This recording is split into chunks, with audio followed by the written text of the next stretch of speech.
Okay, we are ready. We are without Corporation Counsel, but... He's coming. Okay, very good. All right. We are calling the June 27th West Hartford Town Council meeting to order, and we are so lucky to have guest troops with us. We have Paul Herndson, Herndson, is that how you say it? Troop 163, and Lisa Caffin, Troop 116, and this is a combined, and maybe you can tell us where you're from, but we would love to have the troop members come up and lead us in the Pledge of Allegiance. So will you come on?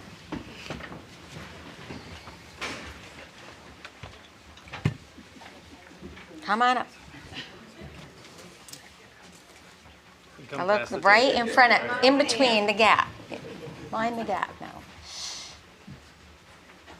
All right, you ready? Go ahead. I pledge allegiance to the flag of the United States of America and to the republic for which it stands, one nation, under God, indivisible, with liberty and justice for all. All right, thank you so much. And would the troop leaders like to tell us where the troop members are from? Would you like to? We are all from West Hartford. Right, the mic right there would be great. Sorry? No, up there. Yeah, that's fine. Well, either one is fine. Big mic. It's on automatically. Great. The troops are from West Hartford, and we meet at Westminster Troop, and it's a unique situation that it's a combined troop.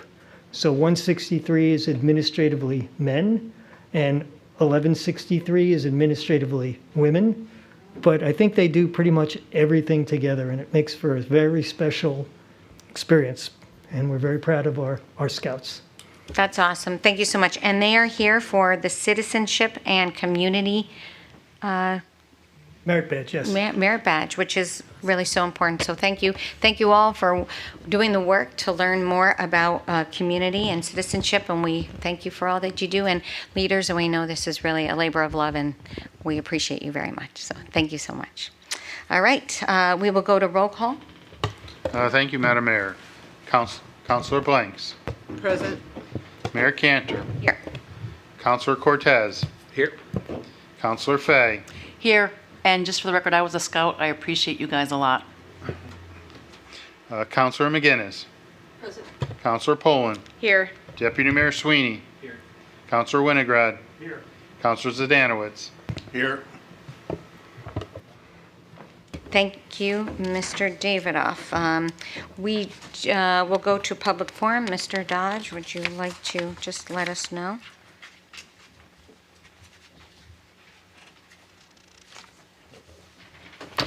No one has signed up to speak. Is there anyone here from the public that would like to speak to anything on the agenda? Seeing none, we will go to number 4. Mr. Sweeney. Good evening, Madam Mayor. Madam Mayor, without objection, I move that items 5A, 7C, 10A, 10B, and 10C are placed on the consent calendar. Okay. Is there any objection? Seeing no objection, the items are placed on consent. Mr. Sweeney? Madam Mayor, I move adoption of the consent calendar. Second. Motion has been made and seconded. All those in favor? Aye. Any opposed? Motion carries. And now we are on 7, new business. Mr. Sweeney? Yes. Madam Mayor, I make a motion to adopt the resolution concerning a tax abatement to support affordable housing at 1050 Starkel Road. Second. Motion's been made and seconded. Mr. Ledwith, would Thank you? you, Madam Mayor. I'll begin with a little bit of background on this one. Back in 1968, the Town Council approved by resolution a 75-year lease with fellowship housing to construct and operate rental housing for the elderly and mobility impaired on the property known as 1050 Starkel Road. The resolution at that time also provided that the land and buildings would not be subject to the payment of any real estate taxes for so long as fellowship housing was obligated to repay its loan obligations to the United States of America's Secretary of Housing and Urban Development. On January 24, 2023, you will recall the Town Council by resolution approved the execution of a new lease with fellowship housing so that it could secure financing to fund the renovation of the buildings and facilities on its campus You may recall in that meeting that evening, the public hearing, they demonstrated some of the improvements that were taking place on the campus, as well as the increase in the number of affordable units from 161 up to just north of 250. This resolution will continue the tax abatement to the new entity for the term of the new lease, and as before, will only be in place for so long as fellowship housing is subject to the repayment of any financial obligations. So as a quick summary, there was a tax abatement in place since 1968. This resolution will allow that tax abatement to continue into the future. Thank you, Mr. Ledwith. Mr. Sweeney, would you cover this in finance meeting and Yes, your chair? we covered this just a few minutes ago in the finance committee meeting, and it was unanimously agreed upon. This is the way to go. And I think we've had multiple discussions about this property over and over again for the great work that it does for the town, and I think we should move forward. Thank you, Mr. Sweeney. Are there any more discussion? All right, I would just like to thank Mr. Dave. I know he wasn't here in 1968, I missed the joke, but he surely, as a board member, had done a lot of work on this, and Mr. Winograd as well. Thank you to all the board members and the leadership and the vision that the town had to provide affordable housing for our seniors and mobilely impaired residents, and those units are highly desirable with many people waiting to come in. And it's uniquely positioned near food and entertainment and jobs, and a very, very important resource for so many in our community. So with that, we will go to a voice vote. All those in favor? Aye. Any opposed? Motion carries. B, Mr. Sweeney? Yes. Yes, Mr. Cortez. Oh my gosh, and Mr. Cortez is also a board member, and thank you so much for all of your efforts. That's right, it was to appreciate all that you do. And I actually want to, oh my gosh, Claire Kindle is in the back, and Claire, chair of the board, and has done incredible work both on the council, years on the Board of Education, on the council, and then in leadership of fellowship. Again, thank you for your leadership as well. So appreciate you all. And the executive director's here too. Please wait. Thank you, Mark. Okay. All right. Yep, and just for the record, Councilman Cortez abstained from the last voice vote. Thank you, Mr. Sweeney. All right. Yep. Sorry, go ahead. Okay, letter B, Mr. Sweeney. Madam Mayor, I make a motion to adopt the resolution concerning a tax assessment fixing agreement to support affordable housing at 900 Farmington Avenue. Second. Motion's been made and seconded. Thank you, Ms. Kendall. And Mr. Ledwith is preparing a little presentation.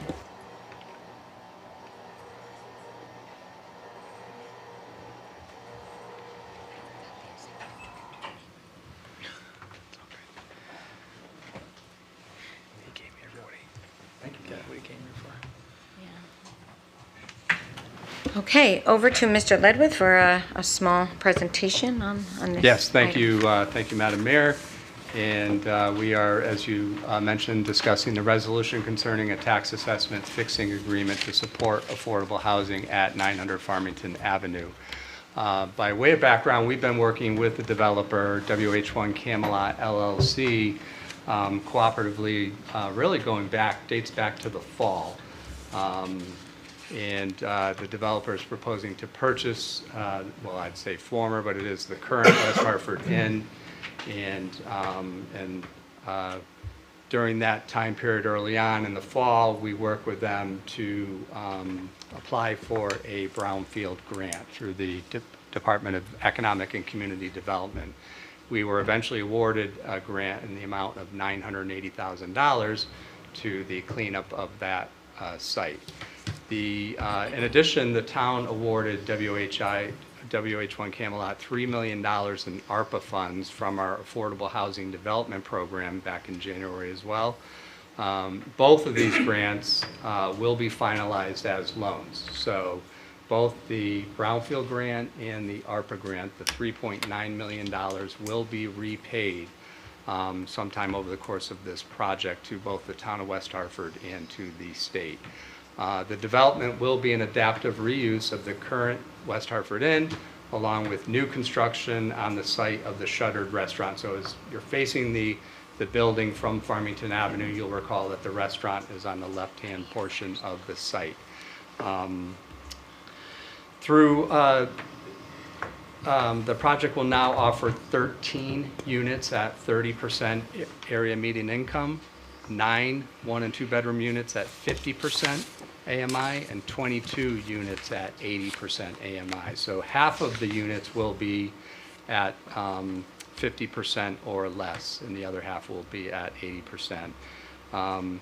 At the beginning, when we were first working with the developer on this project, it was originally at 40 units of affordable and 4 units at market rate. The project is now 100% affordable, which is very unique, as we know. True affordable projects like this one are complicated, and that there are several layers of funding required to bring this project to fruition. We have low-income housing tax credits, commonly referred to as LIHTC. We have the Brownfield grant, as we discussed a moment ago. We have Department of Housing funds. We have deferred developer fees, which are actually the fees that the developer earns by taking on this project. We have construction and first mortgage financing through the Connecticut Housing Financing Authority. And we have the Town of West Hartford Affordable Housing Development Program, ARPA funds, that I had just mentioned a moment ago as well. So, and after reviewing the pro forma for the project and looking at expenses and revenues, it was apparent to the developer, to CHFA, to the Department of Housing, as well as the town, that the project would require at least some level of tax relief.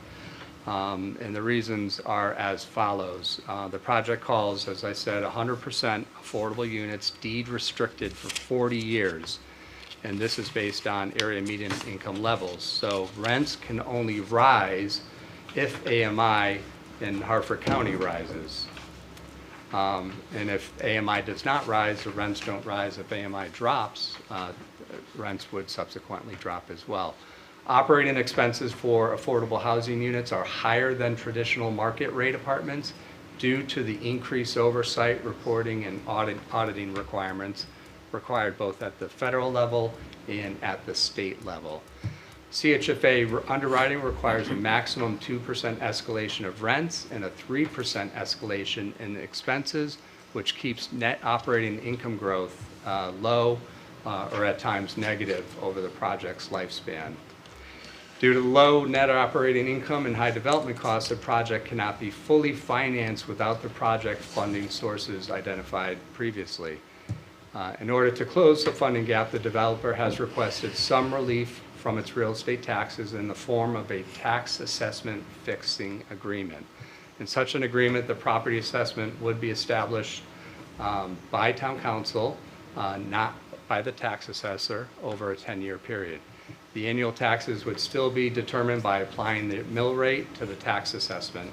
And we'd be doing this according to Section 1265B of the general statutes, which authorizes West Hartford by an affirmative vote of its legislative body, the town council, to enter into an agreement for a period of not more than 10 years. So at this point, I'll just take us through this proposed fixed assessment. And I have a pointer on here somewhere. Huh? There it is. So on the left-hand side, you can see the current assessed value of the West Hartford Inn. So right now, that property is valued, assessed value is $931,000. Our mill rate right now is 40.92, and our estimated, our real estate taxes are just north of $38,000. Under this agreement, we would fix the assessment at these levels over the course of the next 10 years. So we'll start at $1 million, so we've increased the value slightly from the current value. And the mill rate, these are just estimates, so we've looked at what the mill rate increase has been over the last 10 years, and that's averaged 1.38%, and applied that increase in each of the next 10 years. And you can see what the estimated real estate taxes would be over that time period. Certainly, if the mill rate changed, either remained flat, which would be our hope at times over the course of these 10 years, then the real estate taxes would be related to that mill rate at that particular year. So in year 10, we would be at $1,143,000. The mill rate may or may not be at 46.95, and our estimated real estate taxes, if it were to be at that level, would be $53,682. So it is my recommendation, town manager's recommendation, that we fix the property assessment at 900 Farmington Avenue for 10 years to support the redevelopment of this property. This development supports the diversity of housing stock, especially in an area that has experienced a significant increase in market rate and luxury housing units. The development, as we know, is located on a major bus line, has access to the Trout Brook Trail that provides a direct connection to the Connecticut Fast Track Elmwood Station and the Hartford Rail Line, less than 2.5 miles away. Or proposed Hartford Rail Line, I should say, with crossing fingers on that one. The development will provide economic and social stability for persons and families by providing them with access to jobs, schools, parks, and public transportation. It meets the needs of today's renters, and as we know, we've discussed in some of our larger multifamily unit projects, we're always hopeful that today's renters will be tomorrow's home buyers. And at 100% affordable, this development is critical to our affordable housing plan by adding 44 new affordable units to our housing stock, which is a significant jump for us as we continue to grow our affordable housing unit number closer to 10%, which is a goal of ours, at least 10% in the years to come. So that's a summary of this tax assessment fix agreement, and through you, Madam Mayor, I would pause there and turn it back over to the council for any questions. Thank you, Mr. Ledwith. And I do want to thank town staff for their work. There's been a lot of kind of bars that we've needed to cross, and this is a bit new for the town to have 100% affordable project, and I think we've all learned quite a bit from this. And so I appreciate all the work, the diligence, the analysis, and the timetable that we've all had to adhere to, because there's so many statutory requirements. And as the town manager started, these are complex. To develop a quality, 100% affordable development in our, especially in our highest price area of town, is a really, really hard thing to do. So this was just discussed in our Finance and Budget meeting prior to this council meeting, not the subject of a public hearing, but a committee meeting, which we, so Mr. Sweeney, as chair of that committee, we'll start off with you. Thank you, Madam Mayor. So I think before us, what we have is something that I think the town should fully embrace. We have talked about affordable housing here at multiple different levels, whether it's workforce housing, big A, little a, how do we get there? And what we have here today is a potential development here in the middle of our highest density area, surrounded by significant development, is a 100% affordable development. I think there are two major things that this development, if completed, will do. It alleviates a public safety concern that we've had with multiple different menacing establishments that have kind of gone through the restaurant there. That's a big check off the box that will no longer be on the table. And two, well, I guess there's three. Two, it's just an eyesore. The current establishment is not well kept.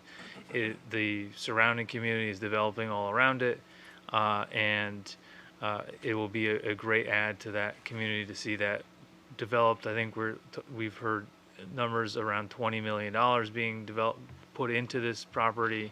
That will be a substantial upgrade for that neighborhood. And then Then 3 is just the public good of having 100% affordable housing and true deeply affordable housing in a place that has kind of grown to be a little bit unaffordable right now, which is in the center of town. And so what we're doing here is providing deeply affordable housing, 22 units, between 30 and 50% deed restricted units, for a 40-year term that is deed restricted for the 40 years. That's big. I think there were conversations earlier, can this developer sell this property for redevelopment? It cannot for 40 years. It is deed restricted. All of these units are deed restricted for 40 years. So that's what will happen there. What we are discussing today is this assessment fixing agreement, which we discussed substantially at the finance meeting that we had right before here. This is not a tax abatement. I think that's what we need to be clear on. What this does is fixes the assessed value of this property, of starting at $1 million over a 10-year period of time. And why is that important? That's important because it creates predictability for taxes for the property owner as they develop this, because the property value will go up with $20 million being invested in it. So what we discussed and we talked about were all the things that are going into this. Currently, the town has already made an investment of close to, with our friends at the state level, of about $4 million in this property. All of it being loans, though. None of it being kind of cash out of our budget being put into this, but about $3.9 million. 3 of that coming from the phenomenal program that I think a lot of us were really excited about, which was an affordable housing loan program that we were using ARPA dollars for, which I don't think any other community in the state is doing. So I think that's fantastic. And then the about 900 or just short of $1 million in the brownstone, brownfield redevelopment of the gas station that is there. So I mean, these are all substantial things that we have done to get to this point. And I think what we've also talked about here is what is workforce housing. 50% of this will be workforce housing. Technically, I think that the state defines workforce housing as 80% AMI. So that's what we're going to have. 80% is workforce. The other 50% will be deeply affordable housing. I mean, that's a home run. That's something that we've been looking for a long period of time. And I also say the only reason why we're discussing this today is because of this.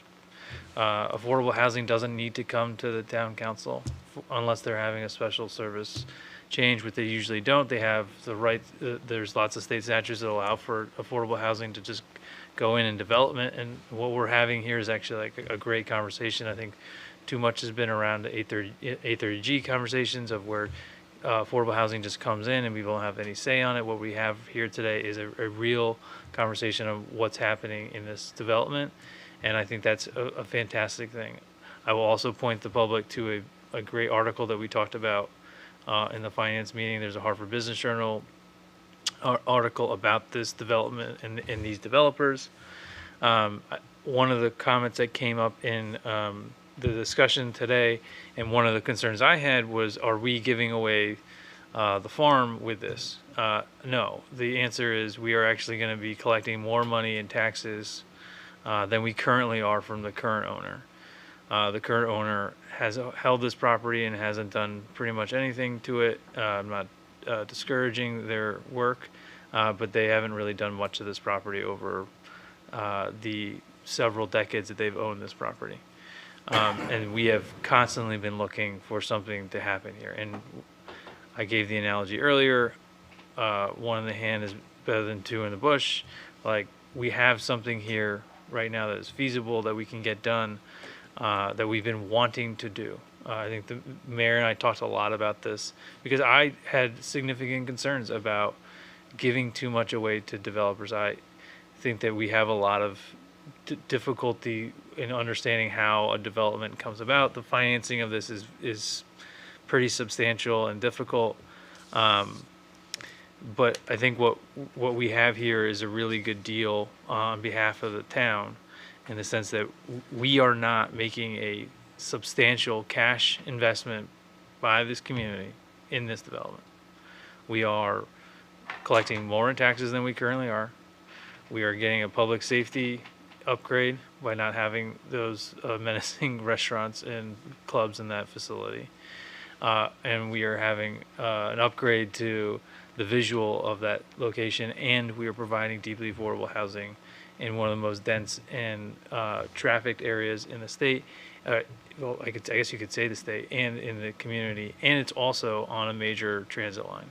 So, for all of those reasons, I strongly support this. I think you folks have heard me talk about affordable housing a lot. We are here today to kind of finalize this deal to make this happen. We have listened to the developer. We have pushed back on certain things. I think this is a good compromise with them to get to a place where they can get the proper financing that they need, and then we can get the affordable housing that we want, and all while collecting more in taxes on this property than we currently do. So I will be strongly supporting this today, Madam Mayor, and would be happy to take any questions as well. Thank you, Mr. Sweeney. Ms. Fay, would you like to, as a member of the committee? Certainly, I was hoping to go a little bit later, but I'm happy to go now. A lot of this was said in our previous meeting, in the Finance and Budget Committee meeting. So a couple of things. Before I get called a bunch of names, bigot, etc., I am not against affordable housing. I grew up in a town that had lots of it, and a lot of people who grew up in affordable housing are my friends today, and will always be my friends. So that's not what this is about. For me, it's about the financing. So you hear a lot of gloss over that this is a good deal for the town. It's not, and I'm here to tell you it's not. The deal that we did on One Park Place, giving a tax abatement, that was not a good deal. First time ever, and now we're doing it again. I understand affordable housing is not a simple economic equation, but the developer is already getting $3 million of development fees given to him. $3.9 million loan that we are giving with ARPA funds and a brownfield loan. I guess that's $1 million. That's in addition to the $3.9 million. And in terms of abatement, we're talking about semantics right here. You can call it an abatement, you can call it a tax regression, you can call it a depression. This property, when it's developed, is going to be worth close to $30 million. The taxes on that would be close to $1 million a year. So the fact that we're getting something that we're not getting, we're settling for a pittance. We're going to settle for $38,000 in annual tax revenue when a other building could get $1 million. This is unconscionable. We just jacked up taxes again, and you saw the mill rate. It's gone up every year. We're doing all this development in town, and not one resident is benefiting from it. You're still getting more in your pocketbook. I had to pay for summer school this summer. My kid's in honors program. She's going to summer school. We're one of the few towns that charges residents to send your kid to summer school. We've had it. I get more complaints about what we're doing financially to our residents than I get over everything. We just made a decision to reduce parking, not me, but the council made a decision to reduce parking. Guess what? All the complaints that came in this week about parking, people getting tickets, there's no parking on the street. We're not making good decisions. I'm a fiscal hawk. I am a conservative fiscal person. We can't keep giving away taxpayers' money. And I'm tired of hearing whether it comes from the state, it's still taxpayers' money. We are charging people here in the state of Connecticut to run a state the size of North Carolina, 5 times the population. We got to address our finances. I support affordable housing. I have supported it all my life. But this deal doesn't make sense. And the developer can't find a way to make a profit, then maybe it's not the right thing to do on this site. I have lots of concerns about this, and I was just brought up to speed an hour ago at the Finance Committee. So the fact that I can even talk about this somewhat intelligently with 5 minutes worth of information, I think we're rushing, and I don't think it's a good idea for the residents of this town or the businesses. I think it's time that we have to get our fiscal house towards the residents in order and give them abatement. Give them a break. Help them. Help the seniors stay in their houses. What do? We have to put up ADUs to get people to put people in their backyard so they can stay in their homes. This is insanity. This is insanity. And I am stepping up and taking financial accountability, and I do not think this is good from financial viability for the town. So I will not be supporting this. Thank you, Ms. Fay. Ms. Pullen, you are part of, Can I just, Mr. Sweeney, sure. I will let Madam Pullen go, but there are just a few things that were stated that they were just not correct. And so Ms. Fay spoke to this being now a $30 million property. That is not accurate. It will be somewhere around 3 to 5. And no, I'm not done. The other piece of it was we are losing money. We are not losing money on this. We are actually gaining money. I'm not sure where we would be losing money in. And if she could point to those numbers, that would be excellent. Okay. Well, and then secondly, if you're going to continue to say that this is costing us money and you cannot point to it and you are making up numbers right now, the $30 million number was just made up. We heard it. It was corrected. No. It was corrected at the last meeting. You were told that it was incorrect, and then you stated it again for the record today. That is not correct, Mary. You know that's that. You know that. Maybe this shouldn't be crammed through. No, maybe you should. It shouldn't be crammed Okay, through. and Mary, Mary- Mr. Sweeney has the floor. You can have the floor next, Mary, and then we've had I've had enough of this. Good. You were given proper notice of a meeting. Right. You did not read it. That is not my fault. I did read it. No, That's you why I had didn't. a lot of questions. Mary, Mr. No, he Sweeney. can't treat me this way. I have the floor. You can have the mic after this. I've never been able to rebut anybody. You will have the opportunity to rebut. Stop. Mr. Sweeney has the floor, and then you will have the floor, and then we're going to move on to get everybody the floor. But it is important that when we speak to the public, particularly when we have people here, that we accurately describe the facts. And what was just described was not accurate. Yeah, tell me what the numbers are. Ms. Fay. Ms. Fay, at the Hold on. last meeting that you were present at, it was described to you by the town manager that the property would be worth, under this, somewhere between $3 to $5 million. In no way did anyone ever say it would be $30 million. You said that. You were then corrected. It was then noted that you were being corrected on that. So I just want to put that out there. And then lastly, again, at no point in this are we losing money. And in fact, we are gaining money in this transaction, as is laid out in the PowerPoint that is right in front of you. So I just, if you're going to continue to say that you are supporting affordable housing and you are given this option, you have twice voted against everything we've done on this property. So we just have to have the facts on the record, and I'm just tired of hearing it because they are not accurate, and it is not fair to the people that are here doing the work, that are reading the documents that are provided to them in a timely manner as required. So, no. I gave you notice. I told you. I called you, Yes, and I told you about this meeting. So I gave you heads up on it. So with that, I will give. Thank you, Mr. All right, Sweeney, Ms. Fay. there's no reason to be personal. You did, I said, yes, you said the meeting was today, right before the council meeting. I came, I was present. I read the materials. Please don't insult me and tell me what I do and don't do. You, for the fact, said 26 million was going into this building. $26 million of development plus all the grants and loans, et cetera, equals 30 million. I'm using swags because I saw this thing an hour ago. You want to debate tit for tat, penny for dollars? We can do that, and I'll beat you at it. You bet. So I am saying this could be a fully taxable property where people could get revenue, us, to give back and give the taxpayers a break. That's what I'm saying. It's not against affordable housing. I don't like the financing. I don't like having to be responsible for our developer's return. That's in these numbers. You can't tell me they're not in there. You can vote how you want, and as can I. That's all I have to say. Thank you, Ms. Fay. Ms. Pullen. Thank you. This affordable housing development will benefit both current and future residents of West Hartford. I'm excited to see both the deeply affordable units and that some of the units are going to be 2-bedroom, which I think is a huge bonus as well.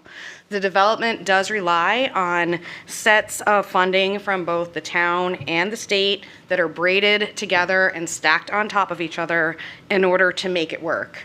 The project will involve demolishing what's there right now, remediating the land, which will be a significant undertaking, and constructing a new high-quality building right in the center of our town.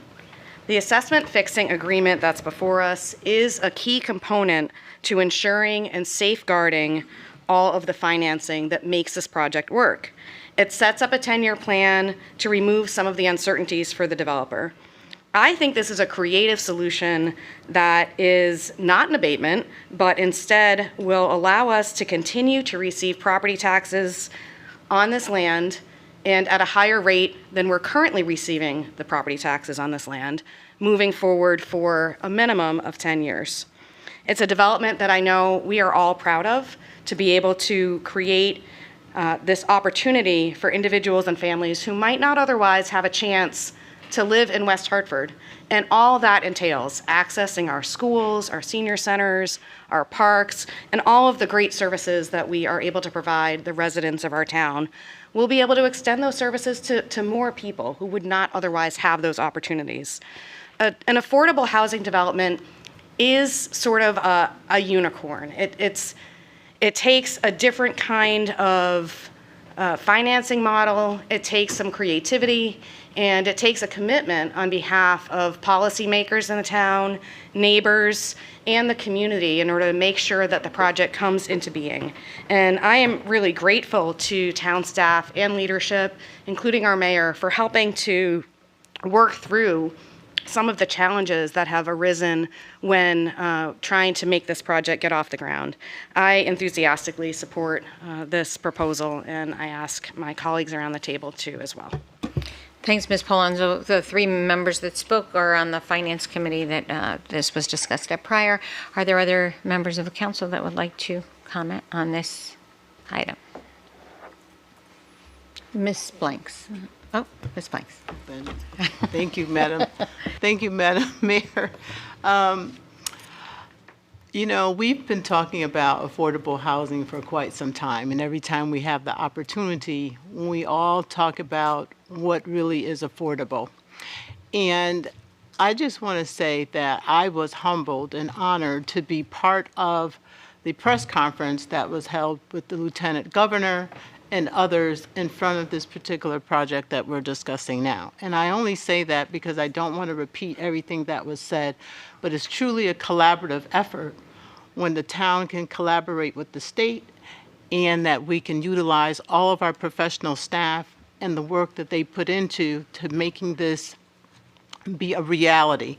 In terms of the location and what Councilor Poland just mentioned in terms of our town being a town that can attract others who want to live here but often say it's really too expensive and I can't afford it, but I love the schools and I would like my child to have that experience in the West Hartford public school system.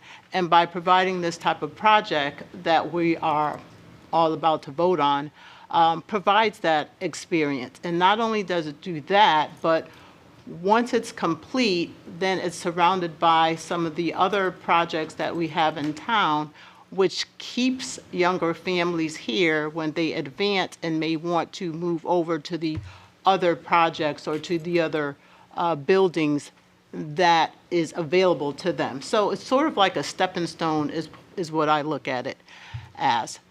And for some of the other issues that has come up in terms of that financing, I think that is important because we have to work together to make it work. The developers, yes, a lot of times they want to make money, but at the same time, I didn't hear about a bunch of developers that were attracted to this particular site, wanting to do something, and I know that this site has been vacant, has been an eyesore, as Councilor or Deputy Mayor Sweeney has already expressed that has been a big public safety issue, not only for the town, but also for the residents and the businesses that were nearby. So I think that this is an opportunity for all of us, to embrace, and as Councilor Poland also suggested, not only for the present, but also for the future. And I'm looking out in the audience at our scouts here, and hopefully, perhaps, you all might be in one of these apartments in the future. So I am going to support it because I think it is a great project. And it's what we have been asking in terms of affordability. And it really is affordable, as we discussed in the committee meeting. Thank you, Madam Mayor. Thank you, Ms. Blanks. Okay, Mr. Cortez. Thank you, Madam Mayor. I first heard town manager had reached out to me right before before this came to light. He said, you know what, we have perfect use for the ARPA fund right now that would address some of the affordable housing issues. I came from affordable housing. I lived through it. I lived around it. I grew up in Hartford, and see what it looks like when it's done the wrong way. What's different with this, I think it's done the right way. It is in our backyard. We're quick to go NIMBY and put, these units and forget somewhere we can forget about it. But now as we go to the center, it's right there. We see it, and we give access to people living in those units to the same shopping we do, access to the restaurants we go to, access to transportation, to the schools, all the stuff that we talked about before. And, to see the list of where the funds come, it takes a village, so as an example of that, of it taking a village. No, it's not perfect. I do question on the chart the left column, as far as where we start with Valley. Right now it's worth just under $1 million, and we're starting at $1 million. Once we start developing, it is going to be worth more. So yes, I would have loved to see that number start a little bit higher for the revenue, but I didn't sit on previous meetings in regards to this, and I would love to know more where that number came from. But again, it's a good investment for the town. It's something that I wanted to see. We talk about affordable housing all the time, and I always question, how affordable are those options that we have? And this is the one time that we do have something, and it's like, as much as I'm not a fan of the finances 100%, I do understand it. And yes, it is our tax dollars, and that ARPA fund will go elsewhere, right? So when we're thinking of how to use that ARPA fund, it was a short-term thing, like vouchers expire.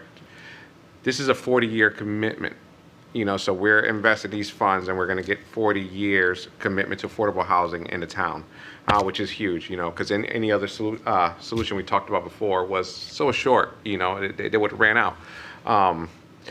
So, this is something that it's hard for me to support, but it's for the right reasons, So I struggle with the finance a little bit, but I think a good is going to come out of that, and I can't wait to see it come to life.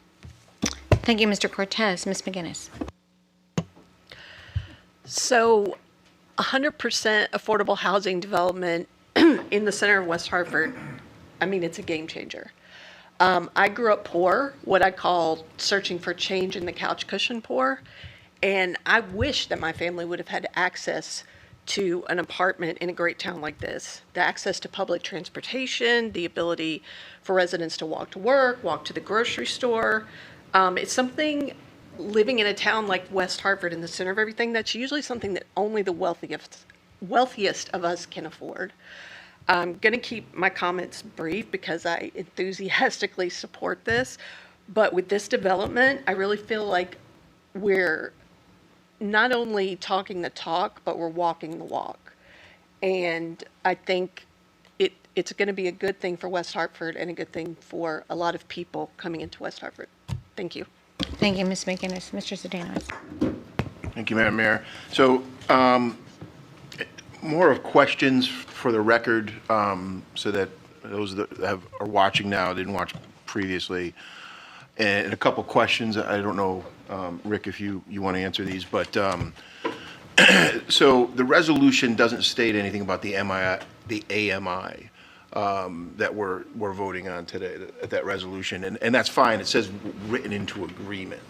So I'm wondering if that's covered there, and I don't know if you want to, I've got a bunch, I guess. So in terms of, in terms of the unit? Yeah, so separation? when we talked about the AMI units, 44 total, 13 units at 30%, 9 at 50%, 22 units.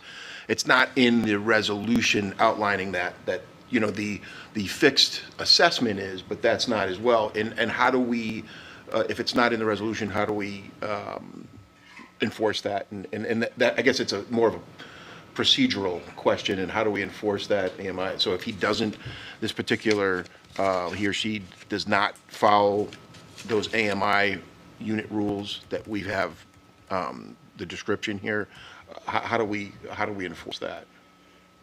That's a good question. Probably, so in terms of the agreement, so this is all what we have before us in terms of the project overall, the number of units, the percentage of AMI, the number of units that are at that percentage of AMI are all part of the submission that's been presented to the Connecticut Housing Financing Authority. So it's in the documentations between the developer and CHFA and the developer and us.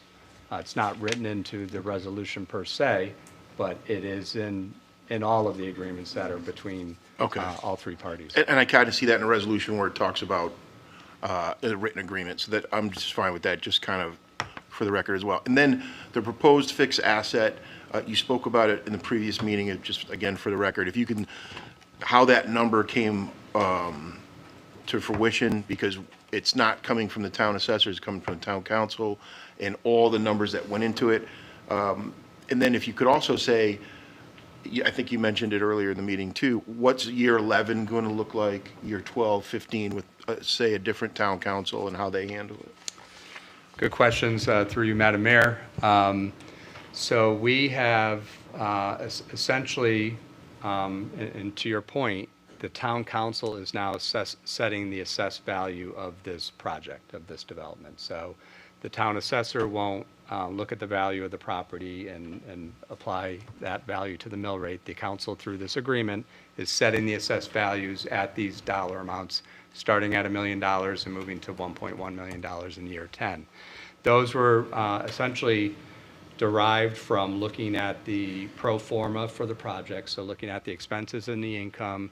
The last item to be filled in was the real estate taxes. The number that would make this project work ended up in that $40,000 range, and that was the assessed value at the current mill rate that was associated with that value. So it's essentially a number that we, it worked with the overall pro forma, and that's where we built the model off of. To your point, in year 10, this is a 10-year fixed agreement. It cannot be extended beyond year 10. So sometime between year 5 and year 10, we would need to probably start to talk to the council about some other ordinance that would apply here. The numbers don't change in year 11. They will be better operating expenses. Certainly, we can look at reducing those over time through efficiencies and things like that. The deferred developer fee, so there is a deferred developer fee that will eventually drop off in between years 12 and 15. That will free up more revenue as well, or net operating income. So there will be some need for us to look at something in the future from years 10 to year 11 to 40. But we won't know exactly what that looks like until we get further along in the project. But our goal is to work with the developer to make this viable for 40 years and beyond. Thank you. And then the one last question, and I'm assuming it's the same answer as the first, is that the 100% affordable housing is part of the agreement as well, just not clearly stated, and again, just for the record. So it is absolutely 100%. And that's part of the 40-year. It's part of the 40-year deed restricted. All 44 units need to be affordable. Okay. All right. Thank you. Thank you, Mr. Zdanowitz. Okay, Mr. Winter. Thank you, Madam Mayor. So I'm a little bit, I guess, baffled by some of the statements that were made tonight. I'm not sure what's hard to understand that a development, an apartment building that is deed restricted would have the same value as one that is not deed restricted. It seems pretty obvious to me that we have an owner who is agreeing, he's contracting for 40 years not to charge what the market will bear. So I think the comment we made about apples and oranges, again, you can't compare 100% deed restricted affordable housing unit to some of the neighboring apartment buildings that are going up right now that have some protected, some restricted, but generally will be able to charge whatever they want for rent, whatever the market will bear. This developer is limiting that. And therefore, we go through a process, and we know our assessor, when we hear from our assessor, talking about how he values property. And the factor is, how much do they get in rent? So when the rent is less, and by statute, by promise, by recorded deed, it can't be higher. And you've talked about, and we have the data about how much it can go up from year to year.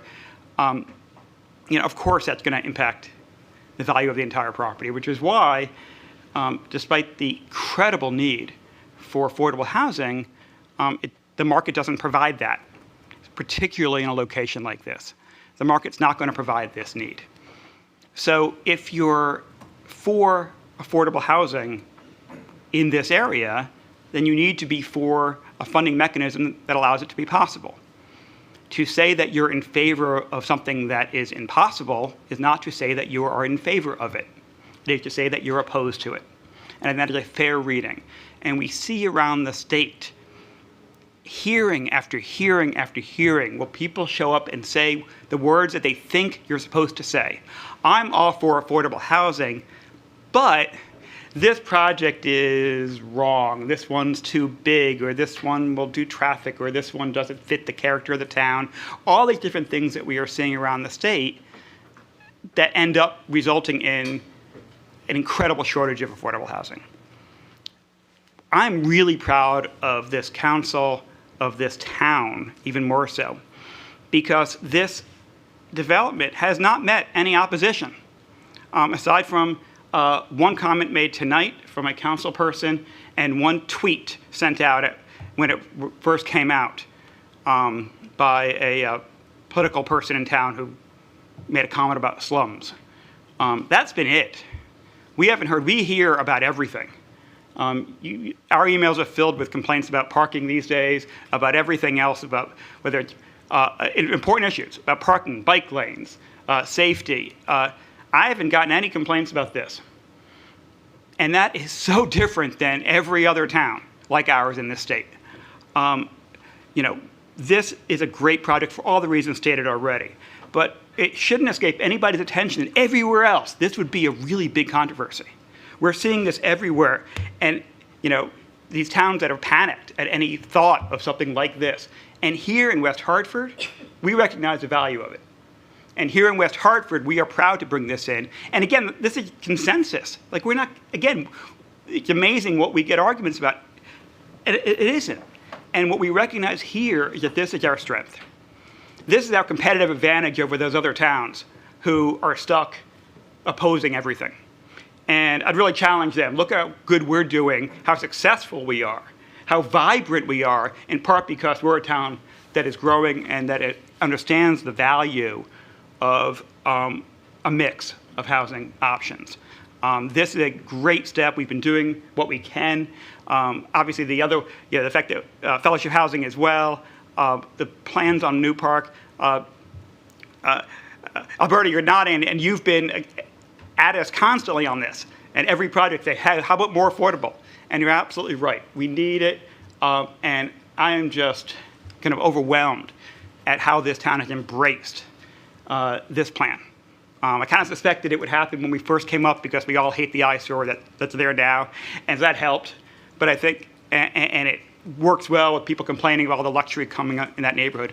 But this is really a tribute to staff, it's a tribute to this council, it's a tribute to this town, that this will pass, and this is going to be a fantastic project. And I'm so excited to welcome our new neighbors who are going to be living there. that's who's most immediately going to be advantaged by this. We represent them too. They don't exist yet, but they will. They're going to come, they're going to live in this place, and it's going to be great. So thank you. I do hope we all can support this. Thank you, Mr. Winograd. So this is monumental. So I think I became mayor 7 years ago. I think within the first few months when I became mayor, and I lived through some of the Los Imperios and the residents, the difficulties that the residents around Los Imperios were having. It was clear to me that there was a better use for that whole property, and affordable housing was going to be the right use for that space. So I approached our housing authority, and the previous executive director looked at the property and said, he looked at it, he agreed it should have affordable housing in it, but it's a property that it's encumbered on one side by a gas station, on the other side a funeral home. The entrances were difficult, and he did seriously look at it and said, I can't make it work. Would majority, and actually looking at it, probably would have been close to 60 to 80% market, 20 to 40%, 80% of AMI, area median income. And then life happened, and we actually checked. The town actually was really actively looking for developers to develop that site with some vision and some. And if the housing authority had developed that property, the taxes would be less than what we are looking at now. The way the structure of their taxing agreement would be, but it was clear that this was a difficult property to develop, and that there would need to be a market component on it. And then initially, when COVID, and then we were kind of coming out of COVID, and we saw incredible interest in development around the center, and a really big interest in market rate developments around the center, and this developer started to knock on our door and show some interest. And it took him about 3 years, I think, to put the pieces together to make this a project, a development plan that would be a quality development plan. I just want to tell you that the developer that actually met with us very initially, and he has partners, all developers have partners because the risks are great. He went to Morley School, grew up in West Hartford, Connecticut, he and his brother, and they care deeply about this community. And that is the reason that they're driven to do this development. I meet frequently with United Way, and we talk about challenges the families face. And a lot of West Hartford, actually 25% of residents in West Hartford are what's called ALICE residents. They are asset limited, income constrained, employed residents. They struggle to make their living every month. When you pay over 30% of your wages in your living expenses, it becomes challenging to meet the other costs of food and gas and those other things. There's a need, there's such a big need for us to provide a variety of housing. And somebody mentioned, I think, about development being bad for residents in town.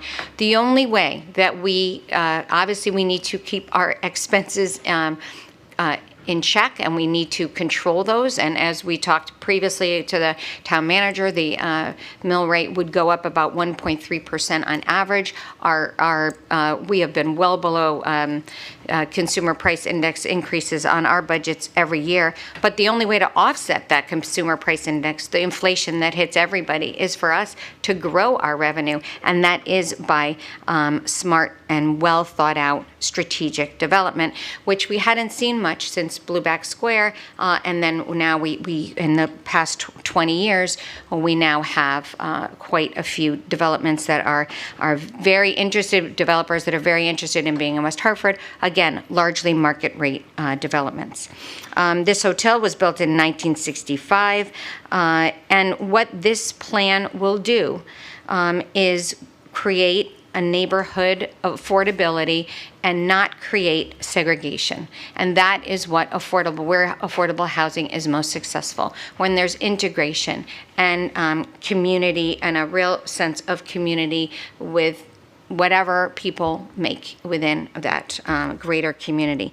So I see passion, I see real care and thought going into this project, this development. I see strategic thought and really well thought out planning for years. And I do believe that the state has provided the tools for us to provide, to put the pieces together, and the town has to provide this last layer that is needed once the market rate component, those 4 units came out, that could not go up with over time. It did change the financial model of this, and put more risk on the pieces of the financial model, and CHFA recognized that, and then it became up to the town to support that 40-year commitment of 100% affordability. So I believe we have the pieces are in place. This is going to be a quality development. That, again, is key to this. Again, no segregation.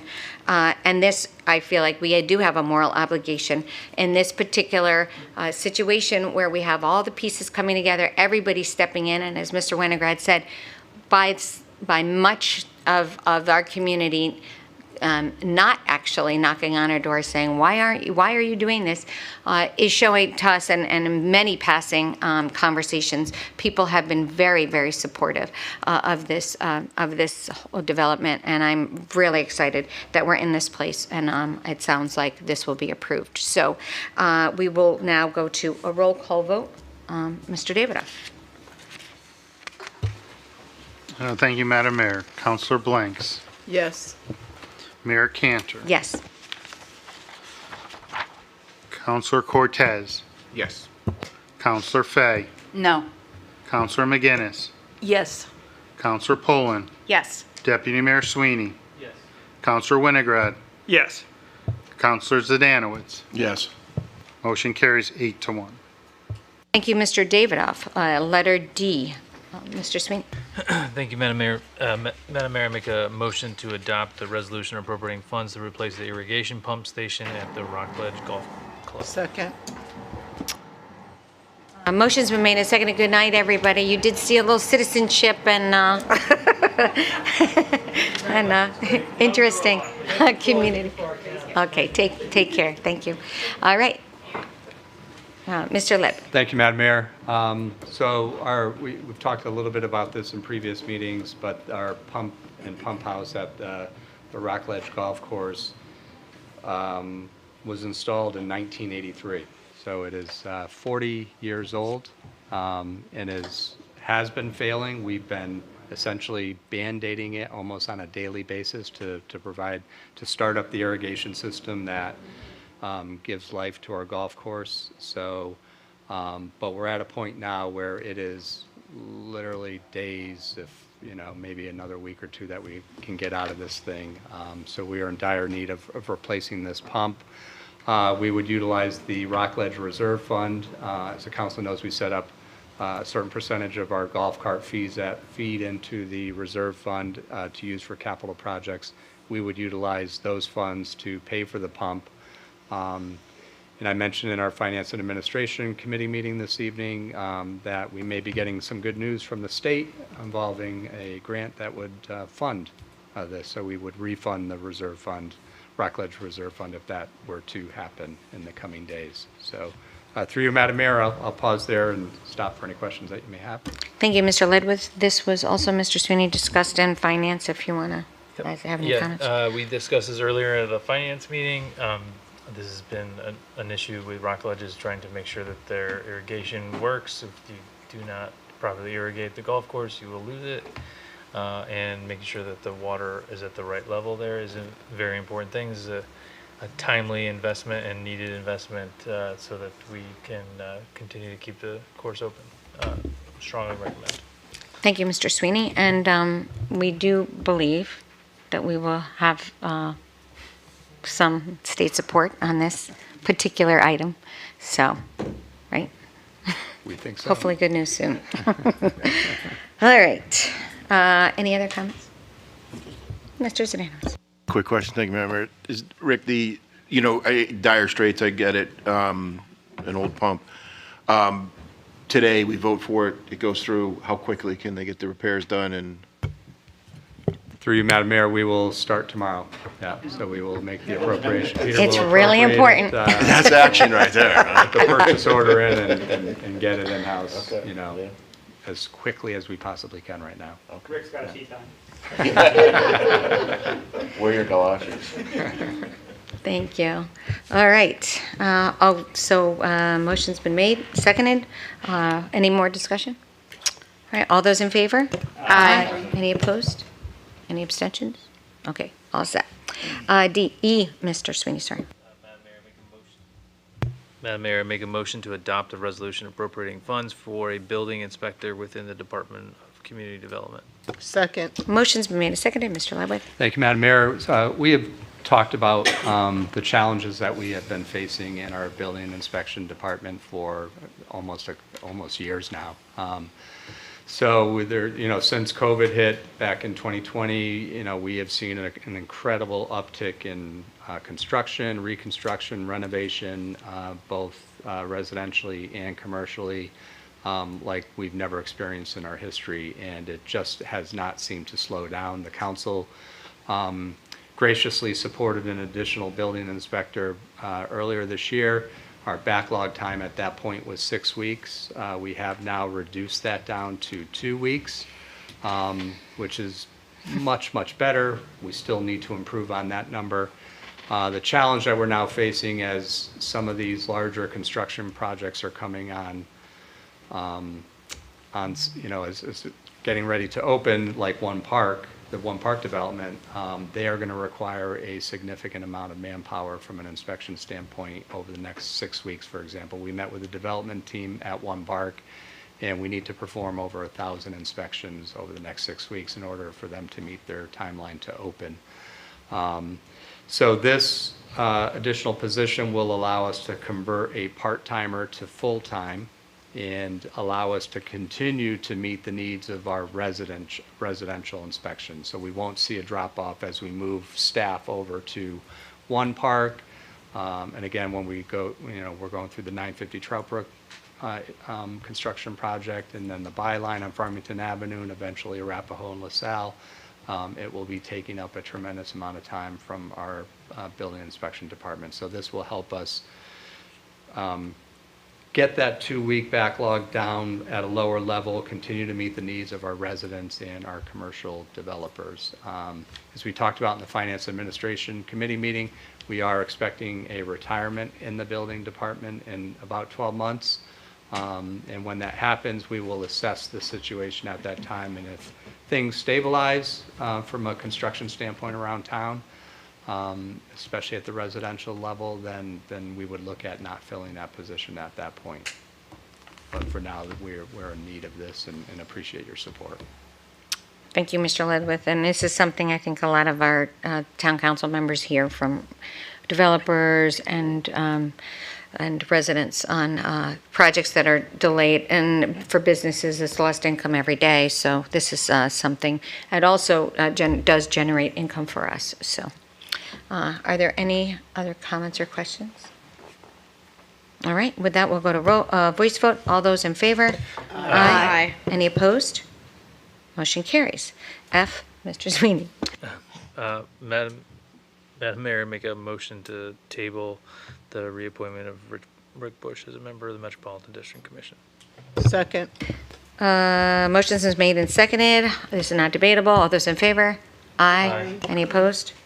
Motion carries. And we go to reports from the town manager. Mr. Ledwith. Thank you, Madam Mayor. I'll start with update on upcoming meetings. So we have 2 council meetings this summer. So we have one in July and one in August. First being July 11th and the second being August 22nd. We will start both of those meetings at our summer hours of 6:30 p.m. So we'll start an hour earlier for those. I will reach out to each of the standing committee chairs. Generally, what we will do is set up one meeting over the summer for each standing committee. And we can talk about dates that would work for the town councilors between July and August, and we'll pick a time that would work for each of you. So I'll reach out to each of you tomorrow, and we can start to set that summer calendar for standing committee meetings. Mr. Wintergren? I'm sorry, did you say the 22nd? Yep. Okay, I thought. August 22nd. Okay, thank Yep. you. And July 11th. Anyone has any issues or questions with that, definitely reach out to our town clerk. Thank you. So in addition, we have July 4th holiday closures and trash delay. I can't believe it's 4th of July already. June just flew by in a wink of an eye. So municipal facilities, town hall, libraries, community center, senior centers will be closed on Tuesday, July 4th, and trash will be delayed one day next week. With the 4th of July holiday right around the corner, this is a good time to remind everyone that in the state of Connecticut, all fireworks are illegal. So novelty items that emit flame or become airborne are not only illegal, but are very dangerous and can cause serious injuries. Please leave fireworks displays to licensed professionals using regulated products while following fire safety regulations. Sparklers and fountains, both of which are non-explosive and non-aerial devices, are the exception and legally may only be sold to and used by someone over 16 years old. Any firework complaints around town should be directed to our West Hartford Police Department at the non-emergency number of 860-523-5203. Not the town manager. They'll come here as well. All 4 outdoor pools, including Eisenhower and splash pads, opened on June 17th for the summer season. Daily admission for West Hartford residents is $5 for children and seniors and $6 for adults. Hartford Business Journal published its 3rd annual Power 25 real estate list earlier this month, which identifies developers, brokers, and economic development directors who are having a major impact on the region's commercial real estate and development scene. Our very own Kristen Gorski, Economic Development Coordinator, made the list and is recognized for making an impact on our community. Congratulations go out to Kristen. Town Clerk Leon Davidoff wishes to remind everyone to renew their dog's license by June 30th to avoid late penalty fees. According to state law, all dogs over 6 months of age must be licensed each year. The annual fee for dog licenses is $19 for unaltered dogs and $8 for neutered or spayed dogs. West Hartford Public Library's first ever Bookworm Fest is perfect for fantasy and gaming fans. The event features an escape room, live action role play, music, vendors, board games, demonstrations, discussion panels, and much more. Events take place on Saturday, July 8th from 12 to 4 p.m. inside and outside at the Noah Webster Library, 20 South Main Street, and at Webster Walk in Blueback Square. A list of drop-in and registration required events can be found on the West Hartford Library website. And then on Saturday, July 15th, the West Hartford Library will hold Book It, a children's fun run at Sterling Field adjacent to the Charter Oak International Academy. The event features a toddler dash, 100 meters, a quarter-mile race, and a 1-mile race. The first 200 registered runners receive a race day cape. To register, go to the library's website. That concludes my report this evening. Madam Mayor, I'm happy to take any questions that the council may have. Thank you, Mr. Ledwith. Are there questions for Town Manager? All right. Seeing none, you're off easy. It's been a easy peasy week, right? And then we will, I don't know, Corporation Counsel, Deputy Corporate Counsel now? No, Corporation Counsel has no formal report this evening. Okay, thank you so much. So I will go to announcements. And just to build on how proud we are of Kristen Gorski, and that was a great article on HBJ and the Power 25 for real estate. I went to the Chamber Awards last night, and it's just such a wonderful way that the Chamber honors community contributors that do really remarkable things. And we had two of our own in that list as well. So congratulations to the West Hartford Chamber Award winners. Last night, they installed their new board of directors, recognized community members that had exceptional influence on the West Hartford community and economy, and their commitment to the chamber. So Dr. Tracy Wilson, town historian, won the Noah Webster Award, which is a really big, thoughtful award, and was really, really well done. And Tracy gave a great talk about how proud she is of this community and new grandma, and just great. It was a really inspirational talk. And Carrie Ann Polo of New Park Creative won the Elizabeth Guston Basil Women's Leadership Award. It's a new award. And I will say that she just energized so many people in that room and really spoke with such real poise and real energy, and her passion for her business. She's a business owner and talking about women's place at the table, and it was really inspirational. Camille Hudson of Warehouse 635, Entrepreneur of the Year. If you haven't seen that space or met Camille, you should. It's amazing. It's this great very innovative space, and you can almost do anything in that creative space, and she will help. Nothing Bundt Cakes, if you haven't been there, that was the new business of the year. Elizabeth Hanlon, the Unsung Hero Award. She's done tremendous work with immigrants and book clubs, and she's doing great. Maura Keating of Keating Agency Insurance, Young Professional of the Year, and our own Renee McHugh, Chamber Partnership Award, and it was a really cute little demonstration that Chris Conway gave of Renee and how she's just ahead of us a lot of times and taking care of things. Stacy Ruthier of University of St. Joseph, Volunteer of the Year. A.C. Peterson Farm Legacy Business Award, Rotary Club of West Hartford Nonprofit of the Year, and Park Road Association Economic Driver of the Year Award.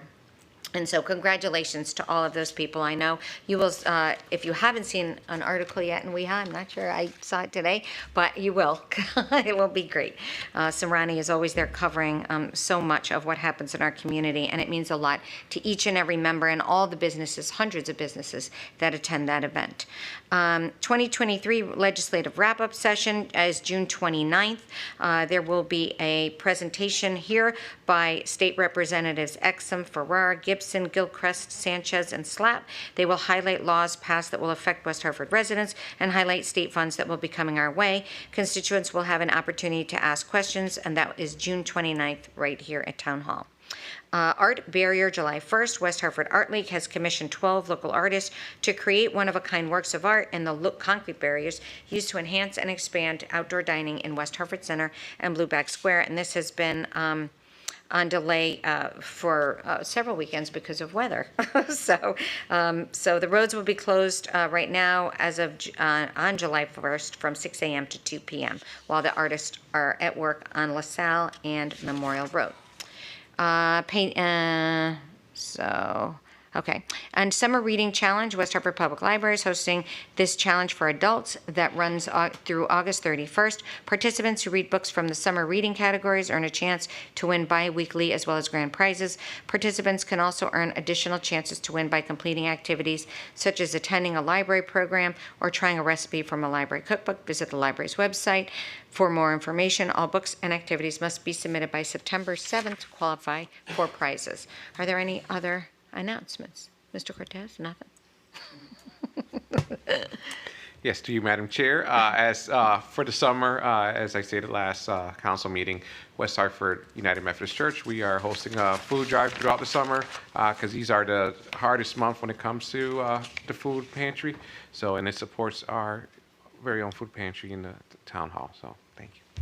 Thank you, Mr. Cortez, and he is right that summer is often thought of as not a real need, and holidays are, but the need is greater than ever. So, thank you for what you do, and our pantry also collects. Yes, Mrs. Blank. I don't really have an announcement, but I do want to shout out our public safety department, the leaders, our police department, for keeping the town safe during the month of June with all the number of activities that we had starting June 3rd right up until last weekend. So I just really want to shout out our men and women in blue and red because they always do a fantastic job in keeping us safe.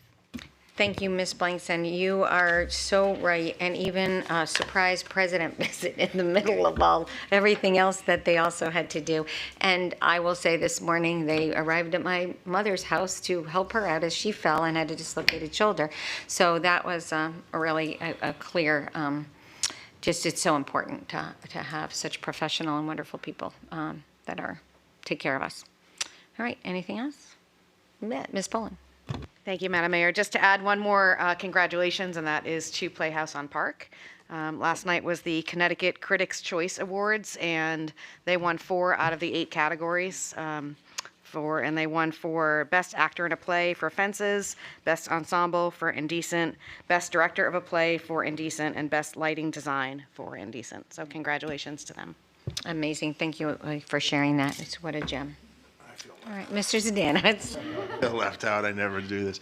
So last weekend, not this past, but the weekend before, a lot of Hall and Conard students went to nationals down at University of Pennsylvania, and some came back All-Americans, but all did very well representing West Hartford, and it was nice to see both Hall and Conard participate in the nationals. And your daughter, what did you tell No, me? there was She a was in lot the of people. There was a lot of people. But just, all right, her daughter was in the championship relay? Or what? Yeah, they came in third in the 4x8. Nationals. Well, third in their division. So, 12th in the 4x8. So yeah, I mean there was a lot of division. I mean a lot of people in there. But they overall that's what they came in. No, very. Both. You can be a proud papa. Both schools did very well. Both schools did very well, and your daughter did very well too. All right. Well, congratulations to the phenomenal track results that our 2 schools perform year after year. Ms. McGinnis. I'd just like to give a shout out to the organizers of Pride. A lot of us were there this weekend. Anyone that was there saw just how large my hair can get when it gets wet. But it was just a wonderful event. You know, at the end, it was pouring down rain and there were people dancing in the rain. I love Pride. It's such a wonderful event, such a family-friendly event, and it was just great. So I just want to give congratulations to the organizers for that. Thank you, Joe Sherbert and Barry Walters. We're really, really thankful for all that they do. They've done, and it's the largest Pride ever, and one of the largest in the state. So really excited for all that they did. It was really a great day. So, and where there's rain, there's rainbows. Was that you? That was Derek. Oh, that was Derek. It was a good line. Anyway, that's true. All right. Okay. With that, I make a motion to adjourn. Second. Are there any objections? Seeing no objection, we are adjourned. I know.